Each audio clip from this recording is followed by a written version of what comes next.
Is WRHA actually worth the join?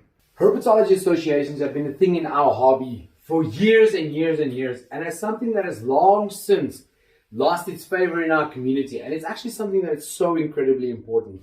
So today we're going to be taking a look at a single herpetoculture community, which is WRHA, the West Rand Herpetology Association, who's now under new, ownership, chairmanship, by Kobus Henning and Bryce Broom. Kobus Henning is the chairman and Bryce Broom is the vice chairman. So I recently joined West Rand Herpetology Association because of the vision of what Bryce and Kobus Henning both actually have, which was so convincing for me to join this association, because all that they're about is getting better at conservation efforts and increasing the general knowledge in the community as it currently is standing.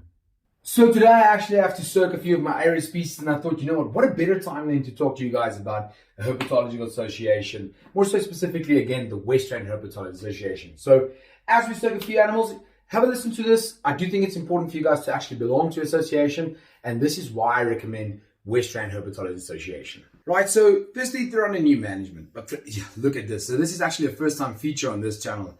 This is Pseudoceratis fieldi, a tiny little, not so small anymore, very well established. If I remember correctly, this is a male. But let me, some flack here. Let's get him in the water over here. So one of the key reasons why I would say West Rand Reptiles Association is so worth it to join is that they're really trying to have an active community with weekly, second weekly live streams where they get a bunch of educated reptile keepers to actually discuss and in-depth views on different keeping of different animals and things like that. So it's an extremely entertaining and educational group at the moment. All right, thank you, little guy. I know you did not enjoy being out of your tub, but look at you, you're nice and hydrated, so nothing really to be fussy with. All of a sudden, really, really super relaxed and chilling. Super nice to see that. Super sexy snake. Now, these guys are actually called Pseudoceratis because pseudo meaning false, cerastes meaning, I'm not sure. I think horned.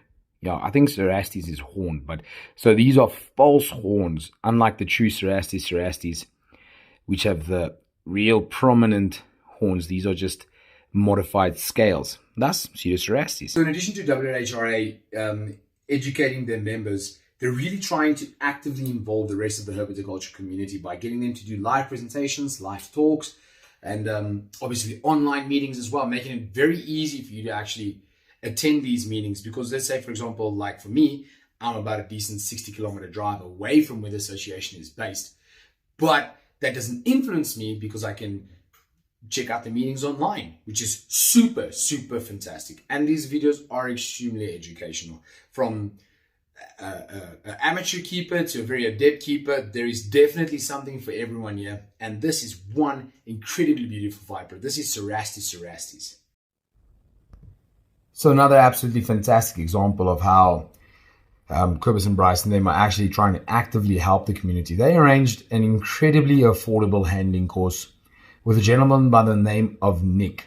And let me tell you guys this, as someone who's been keeping venomous for years and who pretty much has handling down to a T, there was so much to actually be learned from this gentleman. So from medical to anti-venom usage, all of this was so in-depthly covered by this gentleman, Nick, that it was just absolutely phenomenal. That is possible thanks to Kobus and Bryce. These guys are really putting in time and effort into improving the community and this specific association. So in addition to Nick being an extremely phenomenally knowledgeable keeper, both Bryce and Kobus had incredibly insightful key notes while Nick was busy doing the presentation, and all of these insights were just absolutely spectacular. And from, like I said, an intermediate keeper to an advanced keeper, there's definitely something for everyone in this herpetology association. There's so much to be learned, but I mean, look at how nice this is, right? So this is Nick's company. His company is this one over here. What's it called again? Access Professional Development over here. His details are basically all over this card. So I suggest saving it if you guys are interested in doing a handling course as well. But look at how awesome this is, right? So he gives you this little flipper chart. With this flipper chart is there It's a snake firsty, as a safety first procedure. Do not emergency contact numbers that are all extremely relevant. Like for example, I didn't know this, but now I do, that all neck care facilities actually stock antivenom, and if the facility that you're at doesn't have the antivenom, they will actually haul the antivenom out to you.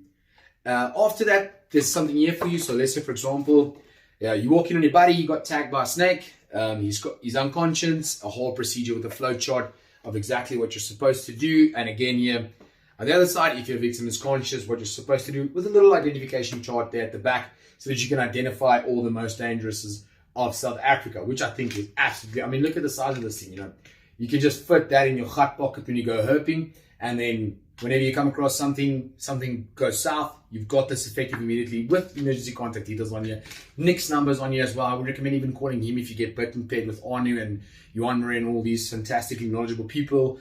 What an absolutely pleasure this was. Now, paired with the snake course, we actually got this fantastic training manual, which I'm not going to go through with you guys, just for copyright protection and things like that. But let me tell you, this is such an incredibly in-depth training manual. And in, the amount of information that gets crammed in a day, but is actually easy to remember, is just absolutely phenomenal. And again, a big hats off to Nick, who did a fantastic presentation from Access Professional Development. There it is again, right over there. So if you're a company out there and you want to educate and teach your people, this is definitely the guy that I would want to call. They could check out this little Cerastes. This is the, so this is the real horned adder, Cerastes, an absolutely fantastic specimen. This guy is just chalk and block full of water. I mean, he was drinking gallons and gallons and gallons, but what an absolutely phenomenal animal. Super, super nice. Super happy I have this.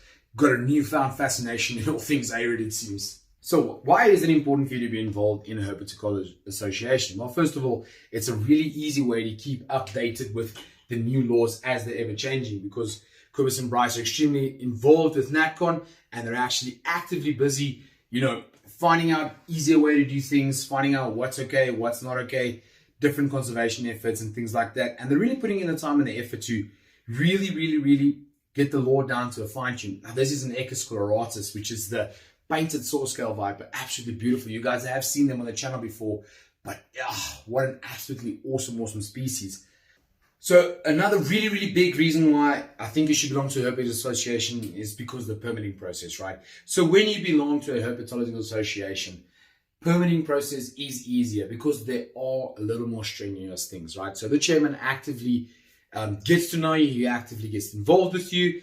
And again, that's the same for the vice president. They actively involve themselves with the community members, so they understand how you keep, what you keep. They understand your facility. They understand how the permitting process works and all of these things. So once the process starts and you actually do it through WRHA, it's an absolute breeze and it's an absolute phenomenal process. So if you're a guy that enjoys keeping indigenous, which there's nothing wrong with, there's a few fantastic indigenous stuff. So if you're a guy that enjoys keeping indigenous and you want to work with these amazing animals on permit, there is no better association currently to join than the Western Herpetoculture Association. So in conclusion, guys, if you want to broaden your horizons and you want to have indigenous animals and you want to be in a community that is growing and you want to be involved in a community that's actively involved in different forms of conservation, there is no better community for you than the Western Herpetoculture Association. From Wahani Exotics, you know what, Quibus, Bryce, you guys from WRHA with Gareth there as well, massive shout out to you guys. I am beyond impressed with the amount of effort you guys have put in, and it's showing no signs of slowing down. So a massive thumbs up to you guys. And to the rest of you guys watching this video and you're thinking and considering joining, the best thing I can tell you to do is actually join. From intermediate to advanced keeper, there's something there for every single person.